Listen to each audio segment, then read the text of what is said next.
Hi friends, எல்லாருக்குமே வணக்கம். இப்போ பார்த்தீங்கன்னா நான் நியூ பிஸ்னஸ் ஸ்டார்ட் பண்ணுறேன்னு சொல்லியிருந்தேன் இல்லையா? ஸோ அது இன்னைத்துலேருந்து ஸ்டார்ட் பண்ண போகிறேன். இன்னைத்துலேருந்து ஸ்டார்ட் ஆகிடும். ஸோ இதிலெல்லாம் என்னெல்லாம் இருக்குதுன்னு சொல்லிவிட்டு உங்களுக்கு வீடியோலேயே எல்லாமே ஷோ ஆகுது, பார்த்துக்கோங்க. இப்போதைக்கு நீங்கள் கொடுக்குற சப்போர்ட் மூலமாக தான் நான் நெக்ஸ்ட் லெவலுக்கு வர முடியும்.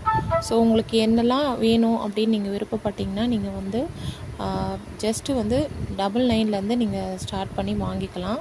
இது இல்லாமல் இதில் எக்ஸ்ட்ரா இன்னொன்று என்ன ஆட் பண்ண போகிறேன்னு பார்த்தீங்கன்னா, நம்ம மேஜிக் ஸ்கூப்பு அந்த மாதிரி ஸ்டார்ட் பண்ணலான்னு இருக்கேன். ஸோ அதில் பார்த்திங்கன்னா ஸ்பூன் வச்சு நம்ம குலுக்கி போட்டு மணி மாதிரி எடுத்து நம்ம என்ன வருதோ அதுக்கானது கொடுக்கலாம் அப்படின்னு. இன்னொன்று பார்த்திங்கன்னா சீட்டு மாதிரி அதை குலுக்கி அதில் சீட்டில் என்ன எழுதியிருக்கோ அதில் மாதிரி வரா மாதிரி பண்ணலாம் அப்படின்னு 2 டைப் ஆஃப் நான் யோசிச்சுருக்கேன். ஸோ நீங்கள் உங்களுக்கு வேணுன்றதை எந்த டைப்பில் உங்களுக்கு வேணுமோ நீங்கள் ஆர்டர் பண்ணிக்கோங்க. இன்னைத்துலேருந்து பிஸ்னஸ் ஸ்டார்ட் பண்ண போகிறேன். ஸோ எல்லோரும் சப்போர்ட் பண்ணுங்கள் ஃப்ரெண்ட்ஸ். ஸோ உங்கள் சப்போர்ட் மூலமாக தான் நான் கொஞ்சம் மேலே வரணும். ஸோ தேங்க்யூ ஃபார் வாட்சிங். ஸோ யாருக்கெல்லாம் வேணுமோ ஆர்டர் பண்ணிக்கோங்க. தேங்க்யூ.